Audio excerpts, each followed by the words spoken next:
Hi, I'm Micah Halpern. Thank you for joining me today as I do some thinking out loud. Our first segment is called Background Briefing. The first thing I've been thinking about is fear.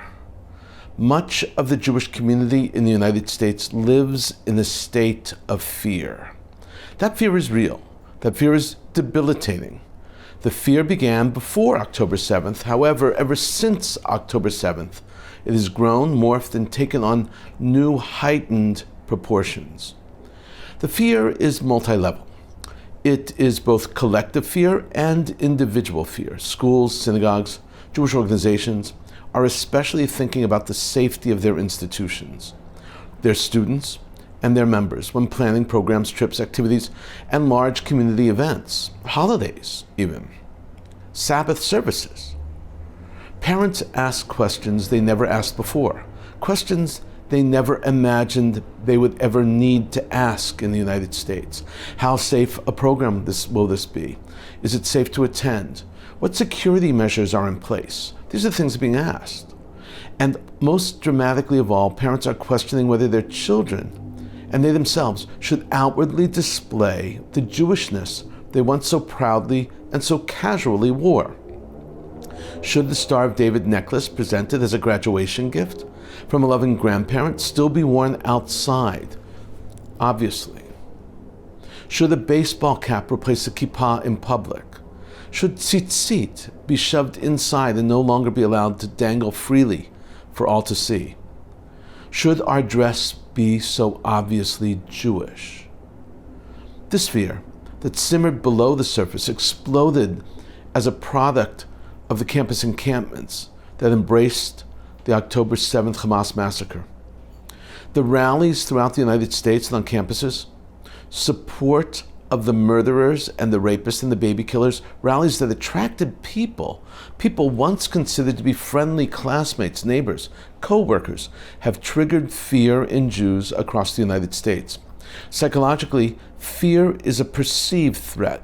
It does not actually have to be real. It is the perception that's important. And that is why so many students had difficulty concentrating and learning, knowing that pro-Hamas encampments and supporters were on their campuses. For the first time in their lives, Jewish students were exposed to virulent anti-Jewish attitudes, and they were afraid, fear. They heard the shouts, they saw the posters, and were eyewitness to pro-Hamas demonstrators calling for their deaths and the deaths of their family members and loved ones. Living in fear is debilitating. It saps energy and creativity. It becomes nearly impossible to make sophisticated, nuanced decisions. In conditions of fear, normal psychological response is either fight or flight. Over the past few weeks, as the attacks in the heart of New York's Jewish neighborhoods have become bolder, many have asked my advice about safety and fear. I explained that yes, recently, Jews have become open targets, that one of the obscene successes that Hamas achieved on October 7th is the fuel they fed to haters of Jews. That just like Hamas, Jew haters have become emboldened. They take over buildings, they graffiti, they deface property, they burn and stomp on blue and white flags. They block traffic and prevent public passage. They shout threats and post them online. They do it all, almost always, with impunity. The Hamas massacre of October 7th has given voice to some of the most vile, anti-democratic, anti-American expressions, and that list includes deep-seated anti-Jewish hate. This needs to change. There must be consequences for violating laws and policies, changes on campus and on the city and state and federal level. I explained to people that for Jews and lovers of Israel, this needs to be a teaching moment, that despite the threats, we must remain proud of our Judaism and of Israel. We know that Israel is fighting a defensive war. We know that nuance is gone and that there is instead a strange blurring of pro-Hamas and pro-Palestinian rhetoric, and that their message is all pro-Hamas. We must remain strong and steady as to a two-state solution evolves into their solution, Their solution moved from two states to a state without Israel. We, all of us, young and old alike, must embrace who we are as Jews and lovers of Israel, girded with the pride we must face the threats, real and perceived, stand our ground and take back the campuses and reinstall real justice for the quiet masses. We must return to normalcy, to a place where our students' rights and the rights of all Jews are preserved. It must be done. The Star of David necklaces must be tucked inside clothing, but not dog tag necklaces, interestingly, for those kidnapped by Hamas. Those necklaces are being boldly worn as a sign of pride in Jewish identity. They are a secret language, a sign of understanding and recognition, silently spoken by Jews and lovers of Israel. Israel is a nation of builders, of creators. Just as the state of Israel is now rebuilding, so too must the Jewish people and lovers of Israel outside the borders and the land of Israel, must rebuild. It's not easy. It's not an easy task at all. It's an essential one, though. Despite the pain, it must be done, despite the fear. And because of that effort, our tomorrows will be better and our days will be brighter. I'm convinced of it. Coming up next, points of view. First up is a column from the Jerusalem Post. The column was posted on June 14th and was penned by Micah Halpern. It's entitled, "Why Has China Turned Against Israel?" Opinion. Subtitled, "There was not a word of condemnation for Hamas nor its murderous rampage, nor even an affirmation of Israel's right to defend itself." This is a fascinating and important and insightful column, illustrating China's position on Hamas, and by extension, the Middle East. This is how Freund begins. In the immediate aftermath of October 7th, there was an outpouring of support around the world for Israel. Even countries that did not have particularly close relations with the Jewish state nonetheless saw fit to denounce the savagery of the massacre perpetrated by Palestinians. But there was one glaring exception to the chorus that stood out with surprising diffidence, which quickly descended into hostility: the People's Republic of China. The day after Hamas invaded southern Israel, burned alive entire families, and kidnapped children and Holocaust survivors, the government in Beijing issued a bland statement that called on all parties to, quote, "remain calm and exercise restraint," unquote. There was not a word of condemnation for Hamas, nor its murderous rampage, nor even an affirmation of Israel's right to defend itself. Instead, Chinese officials began almost daily calling for the establishment of a Palestinian state. Now, moreover, Freund clearly points out China's condemnation of Israel grew as the days continued. And that is amazing, Freund writes. And as the IDF began its military operations in Gaza, China's criticism quickly took on a harsher tone, accusing Israel of collective punishment and demanding an immediate ceasefire. Beijing also referred to the Israelis held hostage in Gaza as detained civilians, and frequently lumped them together with Palestinian terrorists held in Israeli prisons, as though there was a moral equivalence between the two. On February 22nd, Ma Xinmin, Director General of the Chinese Foreign Ministry's Department of Treaty and Law, went a step further.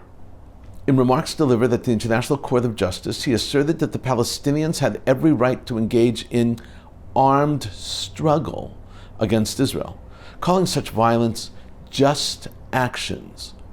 He continued, "In pursuit of the right to self-determination," he insisted, "the Palestinian people's use of force to resist foreign oppression and to complete the establishment of an independent state is an inalienable right well founded in international law." As the column in Freund concludes, Freund posits that the real conflict is between the United States and China. China knows that Israel is a close ally of the US, and so China is making friends with the Arab world, siding against the United States and Israel, and creating a new nexus. In his words, with Israel seen as an ally of America, the Chinese regime has made an unambiguous choice to bolster its ties with Arab and Muslim states at the expense of its relations with Jerusalem. This was on display most recently at the summit of Arab leaders hosted in Beijing to strengthen cooperation. On May 30th, according to CNN, China and delegates from 22 Arab countries adopted a strident joint statement condemning Israel's aggression against the Palestinian people, using some of China's most pointed language to date on the conflict. How Israel chooses to respond to this marked change in Chinese policy remains to be seen, but it cannot be allowed to pass without response, which could include taking steps to strengthen ties with Taiwan, as well as restricting Chinese investment in key Israeli infrastructure projects. If China has chosen sides and is determined to stand with Israel's foes, then it may very well leave the Jewish state with little choice but to do the same with China's foes. Thank you so very much, Michael Freund. Know that the war between Israel and Hamas has a far-reaching set of implications, and China, an anti-Israel stance, is just but one of those examples. The next column is from Ynet, and that was published also on June 14th. It's authored by Ben-Dror Yemini, and it is entitled, Report Claiming Israel Commits Crimes Against Humanity is a Mark of Shame for the United Nations.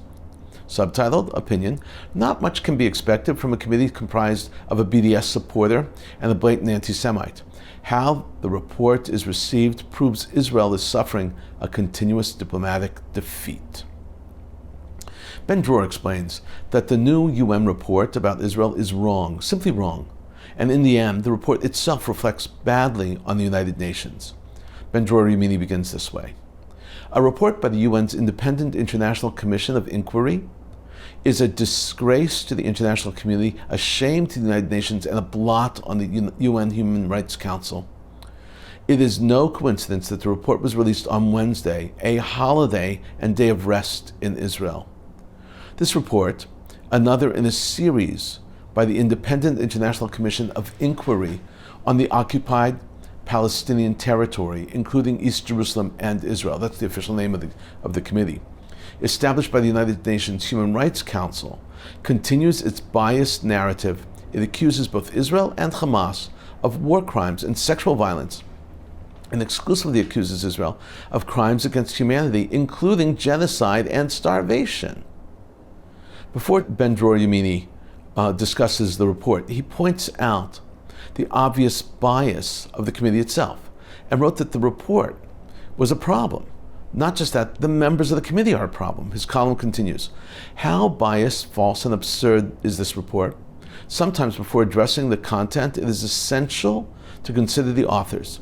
UN Watch conducted a thorough investigation and found that all three commission members have a history of anti-Israel statements. The chair, Navi Pillay, of South Africa, signed a 2020 petition labeling Israel as an apartheid state, and another calling for sanctions against apartheid Israel. The second member, Christopher Sidoti from Australia, is associated with the BDS movement, the BDS supporting organization. And the third member, Milun Kathari from India, is the most problematic. Quote, "We are very disheartened by social media, which is controlled largely by the Jewish lobby. A lot of money is being thrown around," unquote. Kathari said in a 2022 interview, "Such statements are astonishing." He also expressed opposition to Israel's membership in the United Nations. A long list of Western countries, including the UK, France, Canada, Germany, the United States, the Netherlands, Australia, Austria, the Czech Republic, Hungary, Brazil, Belgium, Switzerland, Sweden, Norway, and Denmark protested Kathari's anti-Semitic remarks. Ben-Dror Yemini now illustrates how the report attacked Israel with bias and falsehoods, and how various media ran stories condemning Israel while never mentioning the bias of the committee. He writes, "Thus, the commission was established composed entirely of Israel's adversaries."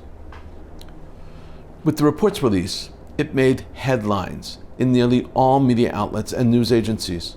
However, as far as I could see, at least in leading media outlets, There was not a single word about the Commission's biased composition and its predetermined conclusions. What can one expect from individuals who have long excelled in hostile and anti-Semitic positions against Israel? And how can it be that a committee member who was anti-Semitic by any standard authors a report on Israel? The New York Times wrote that Israel did not cooperate with the Commission, deeming it improper, but failed to note the prejudiced backgrounds of the committee members. Kothari was presented merely as a human rights expert. Now, in conclusion, Ben-Dror Yamini explains that Israel is not faring well on the political battlefield around the world. He writes, "It was always clear that Israel's battle was twofold, military and political. We are not faring well in the former, and we are losing in the latter. The report published, taken with utmost seriousness, is yet another testament to that fact." Thank you, Ben-Dror Yamini. It is always a great pleasure to get your insight, even when, as is in this case, it is best described as depressing, certainly sad. Coming up, commentary through cartoons, where pictures tell the story. I want to show you 6 cartoons, 1 meme, and a headline today. We're back to headlines and memes, so I'm excited about that. Surprisingly, but thankfully, more and more pro-Israel, anti-Hamas cartoons are being drawn and published.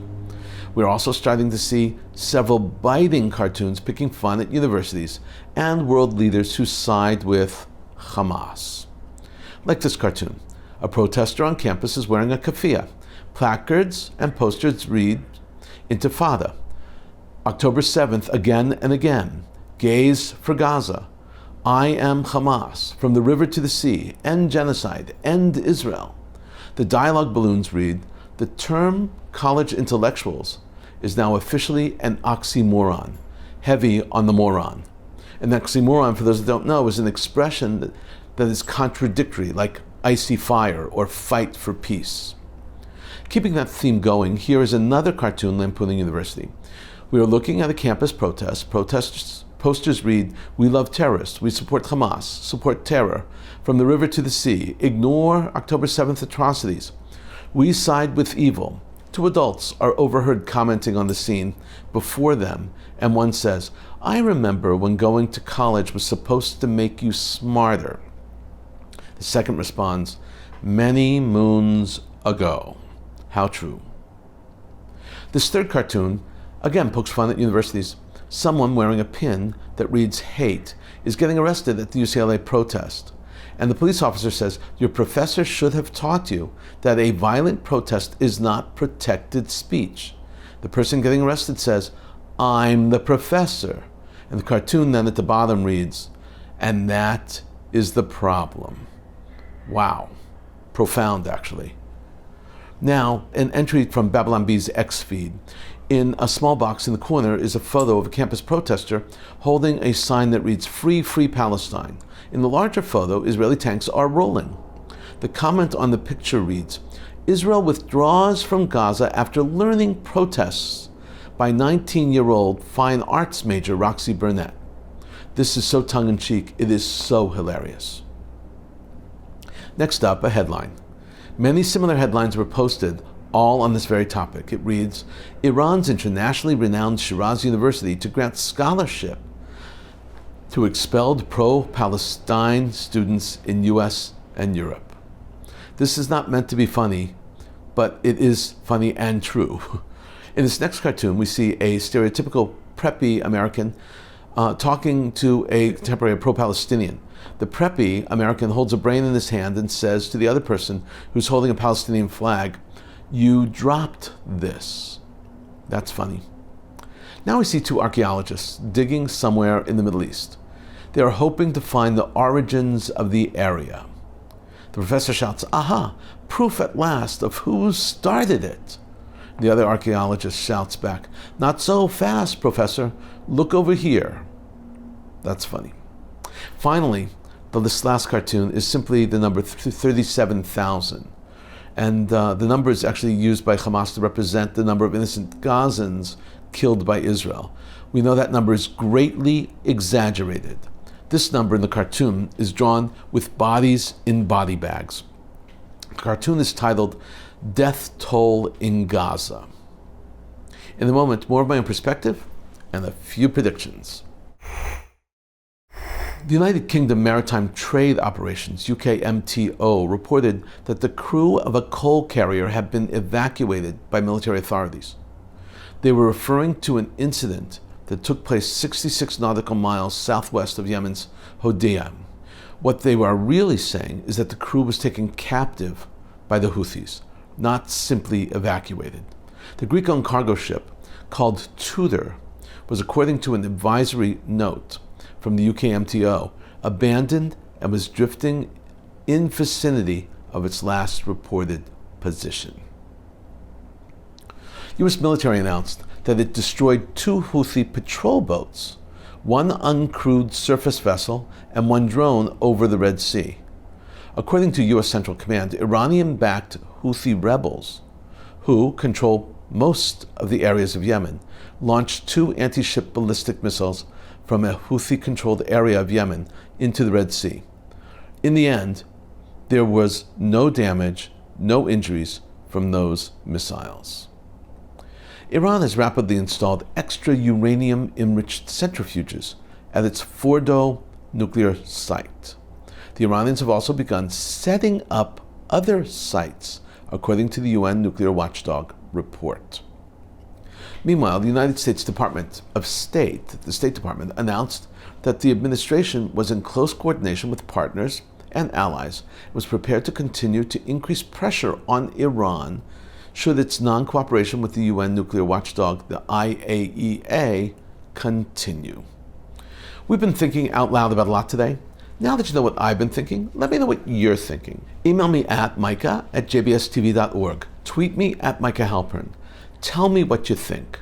Before we end, let me leave you with one piquante piece of information. You are about to hear a song that was composed and written by 2 Israelis, Yigal Oshri and Ophir Cohen. The name of this song is Baderech Shelcha, which best translates as to mean on your way.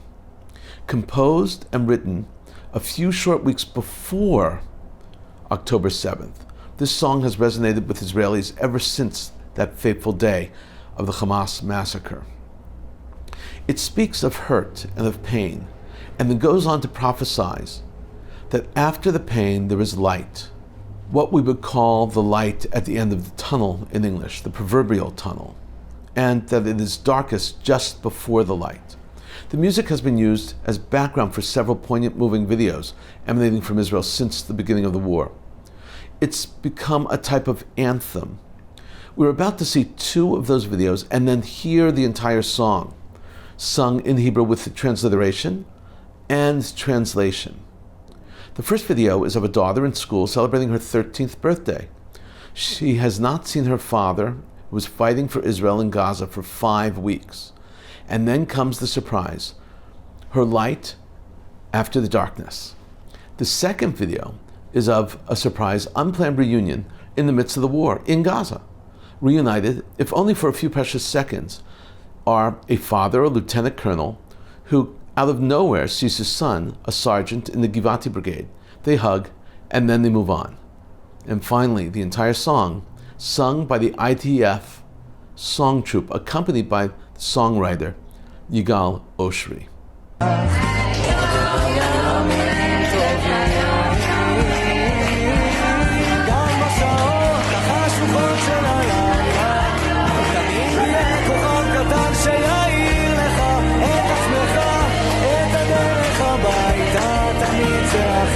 חשוך לפני הסליחה מיליון רכבות דורות עד אוסטרליה מחפש רחוק את מה שנמצא לך מתחת לאף כל מכשול זה מדליה קם ונופל אבל בדרך שלך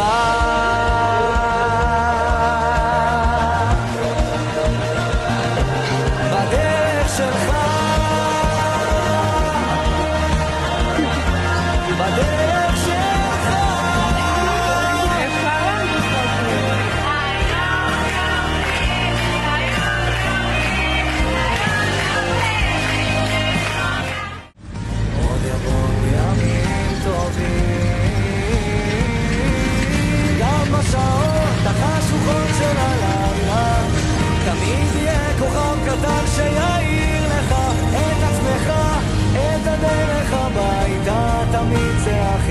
חשוך לפני הזריחה, מיליון רכבות דוהרות עד אוסטרליה, מחפש רחוק.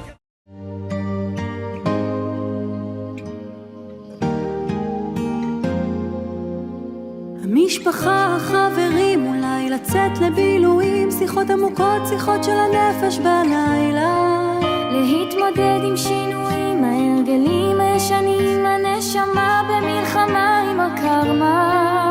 עוד יבואו ימים טובים, אני מבטיח, עוד יבואו ימים טובים. גם בשעות החשוכות של הלילה תמיד יהיה כוכב קטן שיעיר לך את עצמך, את הדרך הביתה. תמיד זה הכי חשוך לפני הזריחה, מיליון רכבות דוהרות עד אוסטרליה, מחפש רחוק את מה שנמצא לך מתחת לאף, כל מכשול זה מדליה, קם ונופל אבל בדרך שלך.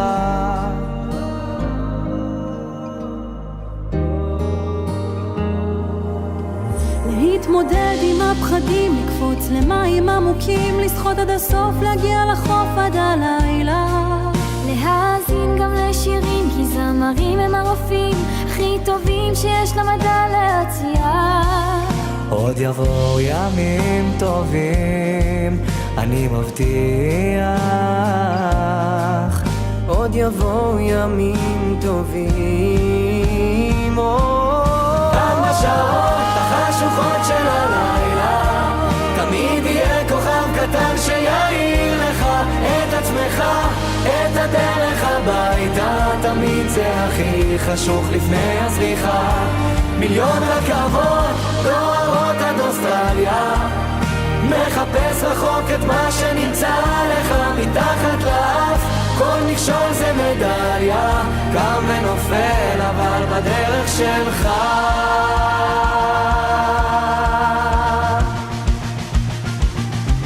בדרך שלך, בדרך שלך. גם בשעות החשוכות של הלילה תמיד יהיה כוכב קטן שיעיר לך את עצמך, את הדרך הביתה. תמיד זה הכי חשוך לפני הזריחה, רוחות הצפון נושבות עד אליך, בלבך תמיד תהיה מנגינה אחת, תשמע את הקול שיעיר את עיניך, עם ישראל כולו עומד לצדך.